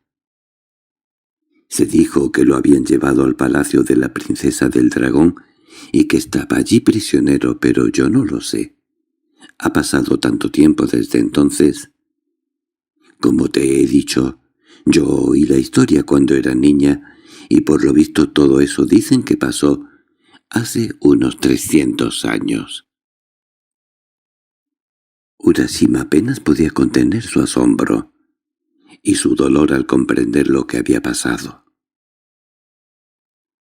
«Hace 300 años. 300 años», murmuró Urashima para sí. «Y yo pensaba que habían sido solo 3 años. Parece que por cada año que soñé han pasado 100. Eso lo explica todo. Mis padres muertos. Nuestra casa en ruinas. La aldea irreconocible. Oh, ¿qué puedo hacer?». Y se puso a llorar amargamente. Al cabo de un rato sus pensamientos volvieron a su princesa y a su nuevo hogar bajo el mar. Allí estaba su única esperanza. Corrió frenéticamente hacia la playa y allí escudriñó el mar buscando alguna señal de la tortuga, pero no se veía nada. «Tortuga-san, Tortuga-san, ¿dónde estás? Quiero que vengas enseguida. Ven aquí», gritó. Pero la única respuesta era la que daba el mar al recogerse y extenderse. Se sentó desesperado y el cofre que hasta entonces había llevado bajo el brazo lo puso delante de él. Al darse cuenta de su presencia gritó, lleno de júbilo: «Seguro que su don me ayudará. Habrá instrucciones dentro que me indicarán la forma en que puedo volver a ver a mi querida princesa». Olvidando así el aviso de la princesa, desató ansiosamente los lazos y con manos temblorosas levantó la tapa. Una nube de púrpura salió del cofre y envolvió a Urashima completamente. Cuando se dispersó la neblina, Urashima comprobó horrorizado que en él se había operado un terrible cambio. Su fresco y joven rostro se había llenado de líneas y arrugas. Sus brillantes ojos se habían oscurecido y ofuscado. Su pelo se había hecho blanco como la nieve y escaso. Los calambres rendían a sus dedos y el dolor a sus piernas, ahora delgadas y llenas de gruesas venas. Trató de levantarse, pero los incontables años atormentaban todo su cuerpo y se notó sujeto a la arena porque su espalda se inclinaba en ángulo recto como la anciana de antes, y no podía ponerse derecho. «Oh, ¿qué he hecho? He olvidado tus palabras, querida princesa, y he abierto temerariamente el cofre. Ahora sé por qué me advertiste. Tú encerraste mi juventud en esta caja y soy yo solo el responsable de su pérdida. Ahora todo se ha acabado. Todo se ha acabado. Todo se ha acabado». Las lágrimas rodaban por sus mejillas. A través de sus casi ciegos ojos miró al mar, pero nada se veía en él, y solo el mar gritó con él en su pena. Fin.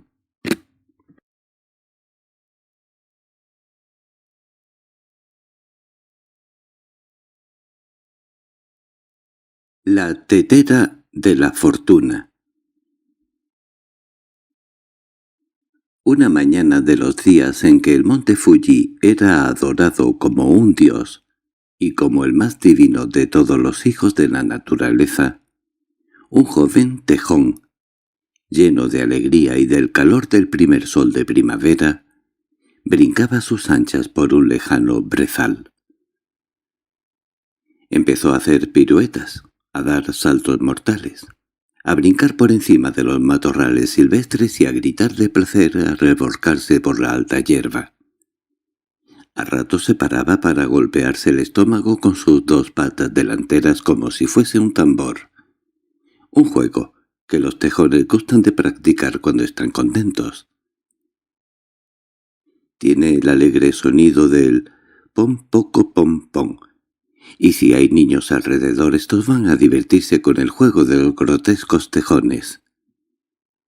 El tejón de nuestra historia no se preocupaba de otra cosa sino de su propia felicidad, por lo que saltando una de las veces sobre un montón de mullida hierba, no vio que de una rama de bambú colgaba una cuerda de paja en cuyo extremo inferior había un lazo corredizo. El lazo se deslizó por los hombros del animal y éste se sintió atrapado fuertemente.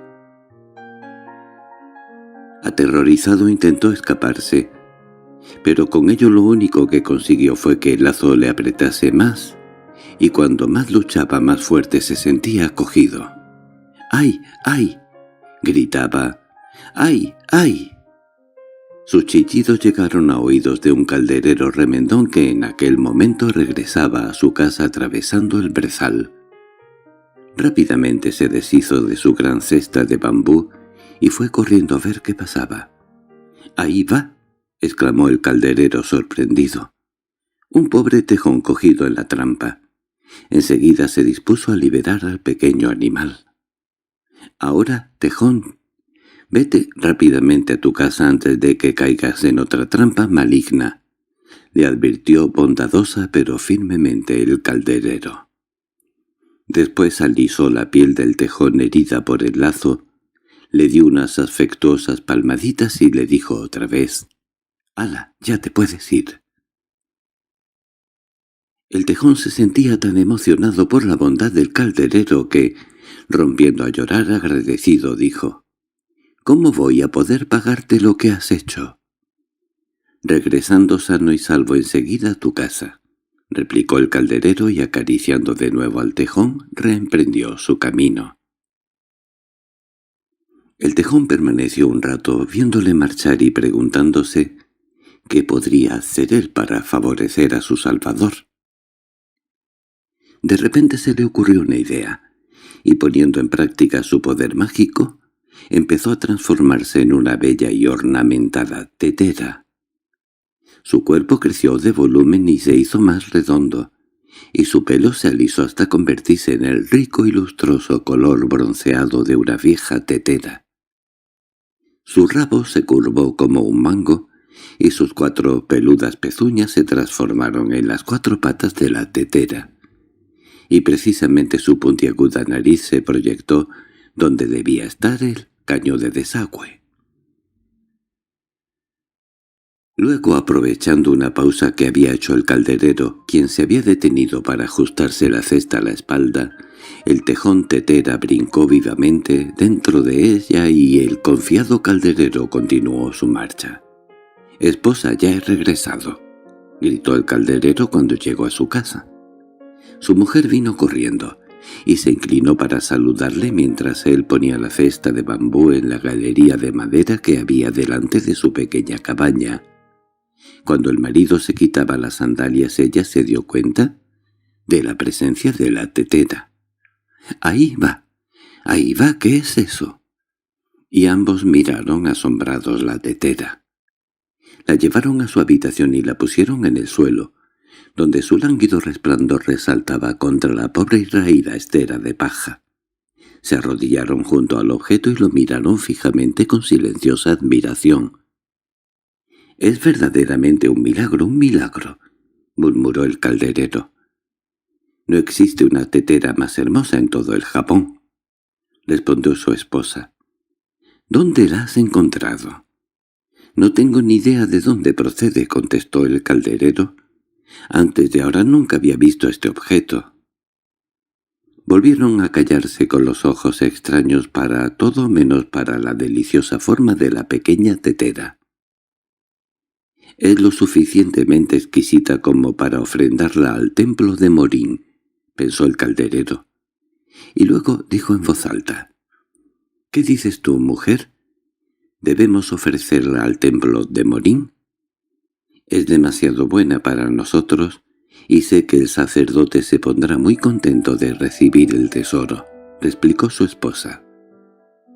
El calderero cogió con cuidado la tetera, la envolvió en un trozo de tela y partió para el templo. Cuando el sacerdote vio la tetera quedó gratamente sorprendido porque a primera vista podía notar que era un valioso tesoro y no podía imaginar cómo un hombre tan pobre como el calderero la había conseguido. Todavía le sorprendió más la historia que le contó el calderero, y como por lo visto no había manera de encontrar a su dueño, la aceptó prestamente para el servicio de la vieja ceremonia del té que se celebraba en el templo. Cuando el calderero se hubo marchado, el sacerdote examinó la tetera con más detenimiento y pensó para sí: «Realmente es una tetera de exquisita rareza. Invitaré a algunos amigos y cambiaremos impresiones sobre ella». Llenos de curiosidad por lo que pudiera ser el nuevo tesoro del templo, los amigos llegaron. Se sentaron sobre un círculo de grandes cojines que había en el suelo. Las puertas y persianas de papel fueron bajadas y cerradas por completo, y la habitación se convirtió enseguida en parte del jardín con sus cuidadas escaleras de piedra, su enorme lámpara de piedra y sus diminutos pinos. Era un día perfecto para tratar asuntos como aquel. Después de tomar las primeras tazas de verde té que les habían servido, el sacerdote trajo un delicado trozo de tela que extendió en el suelo. Sobre él colocó la tetera para que los invitados pudieran examinarla y alabar su simplicidad de líneas, su simetría y el lustre de su metal.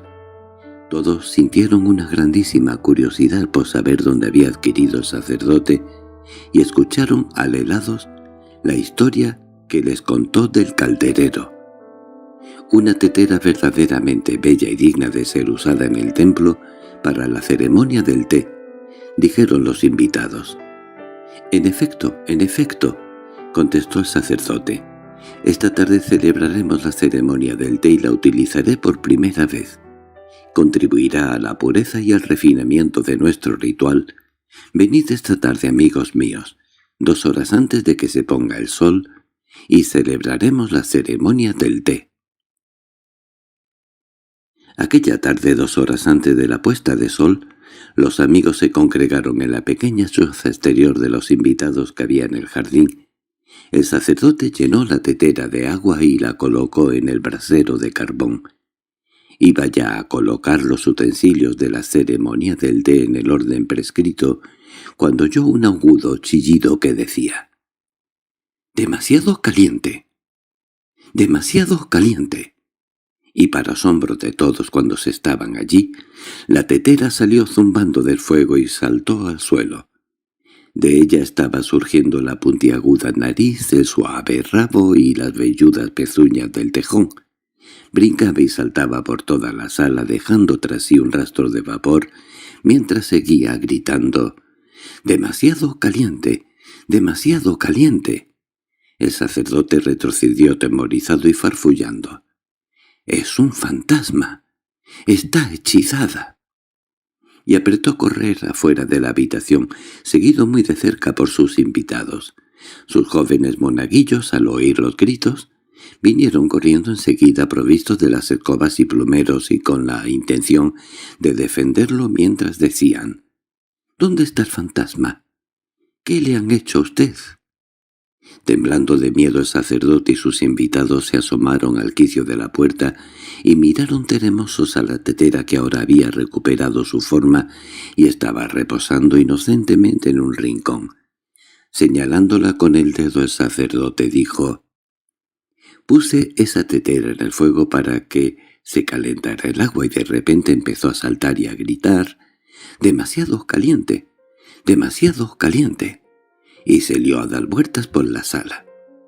Los monaguillos cuchichearon entre ellos sobre este milagroso suceso y cautelosamente pincharon a la tetera con sus escobas y plumeros. Uno de ellos se agenció una mano de almirez de piedra y con ella pinchó las redondeces de la tetera diciendo: «Vamos, fantasma, enséñanos tus cuernos y tus pezuñas». Pero nada pasó, y la tetera siguió tan inmóvil y tan inocente como antes. El sacerdote había sufrido tan brutal conmoción que decidió devolver la tetera al caballero, y uniendo la acción al pensamiento mandó llamar al calderero. Le explicó todo lo que había pasado y le rogó que cogiera la tetera y se la llevara. «Bueno, bueno está si es que es una tetera notable», dijo el calderero. La envolvió cuidadosamente en la tela y se la llevó a su casa. Aquella noche, después de que su esposa extendiera en el suelo sus esteras de dormir, el calderero colocó la tetera junto a su almohada y se retiró a descansar. Durante la noche el calderero oyó una voz que le despertó. «Calderero-san, calderero-san, despiértate». Todavía medio dormido se frotó los ojos y cuando los abrió vio con gran sorpresa que de la tetera había surgido la aguda y peluda cara de su pequeño amigo el tejón, así como su blando rabo y sus velludas pezuñas. Estaba tan agradecido por su desinteresada salvación, dijo la pequeña criatura, que decidí ayudarte de alguna forma. Por eso me transformé en tetera y me escondí en su cesta. Yo pensaba que probablemente tú me venderías y al menos por una temporada dejarías de ser pobre. Pero tu naturaleza ha demostrado ser más generosa de lo que yo incluso había soñado y tú y tu mujer lo único que pensasteis fue en entregarme al sacerdote del templo. Pero mi único interés erais vosotros. Por eso inventé aquel truco con el fin de que el sacerdote me devolviera a vosotros. El pequeño y peludo tejón sonrió para continuar. Algún día espero terminar mi existencia en la segura protección de un templo, pero mientras tanto, yo os aseguro que juntos podemos hacer muchísimo. Ahora os pido que abráis un espectáculo público y yo actuaré para vosotros con el fin de que os hagáis ricos. Os aseguro que soy un actor muy bueno». Diciendo esto el tejón tetera se lió a ejecutar tan asombrosas danzas y saltos acrobáticos para el calderero que quedó encantado y comprobó que realmente había grandes posibilidades en lo que había dicho el tejón. Al día siguiente compuso una barraca para espectáculos públicos y colocó carteles por todas partes que decían: «La tetera viviente, la única tetera viva que baila y anda por la cuerda floja». Las noticias se extendieron con gran velocidad a través de toda la comarca y enormes multitudes acudieron de cerca y de lejos para fijarse en los llamativos carteles y en las brillantes y coloristas cortinas del tabladillo. El calderero se sentó a un lado escabel en la entrada y gritaba: «Bienvenidos, bienvenidos, honorables señoras y caballeros. Es vuestra única oportunidad de ver una tetera viviente que baila con la gracia de una temblorosa hoja de bambú. Bienvenidos, bienvenidos, honorables señoras y caballeros».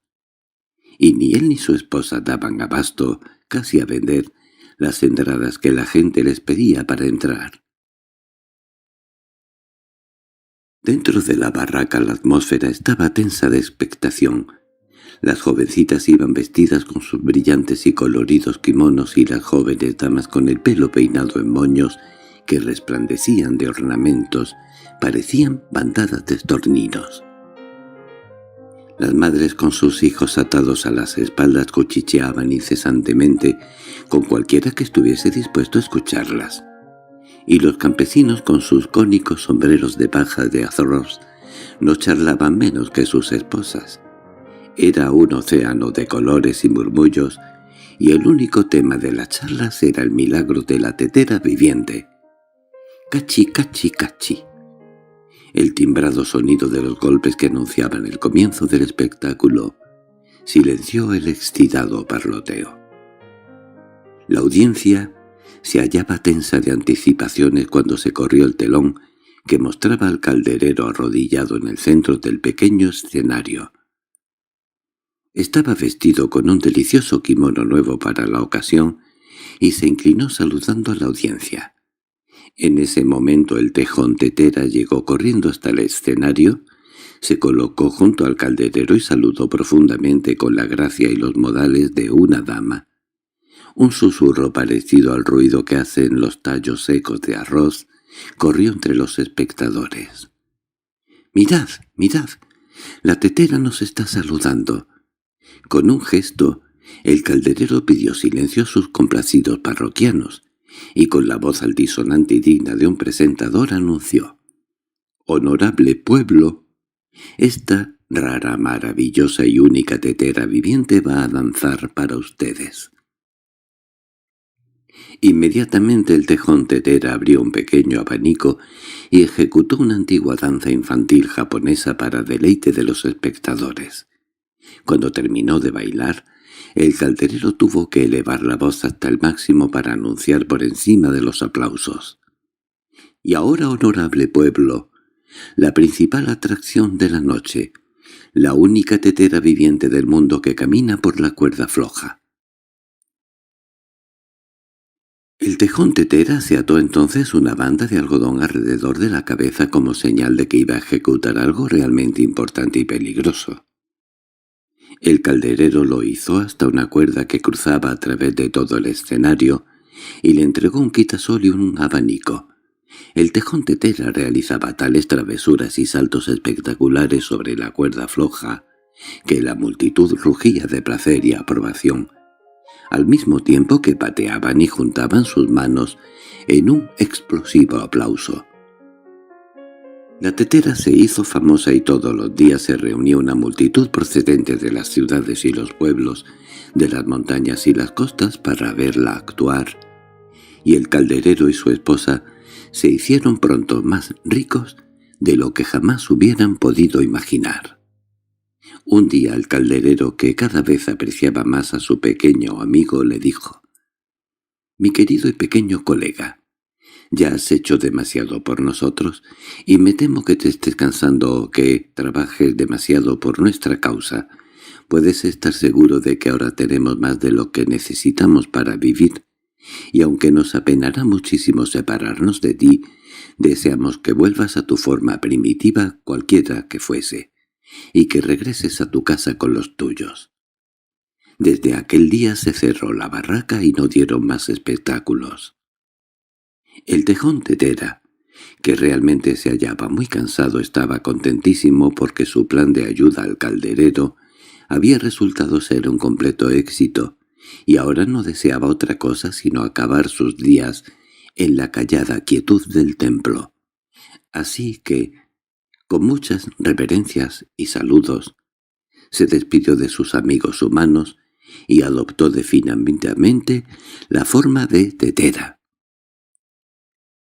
Con mucho cuidado el calderero transportó a su querido y pequeño compañero al templo de Morín, y allí narró al sacerdote con todo detalle todo cuanto le había acontecido desde su última visita.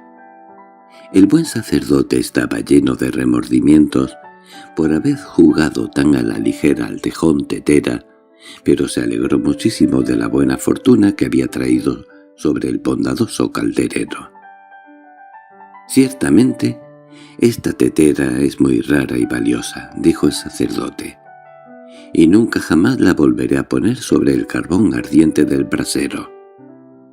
Al contrario, la colocó en un sitio de honor en el templo, donde permaneció durante muchísimos años, y por lo que yo sé, es posible que aún continúe allí».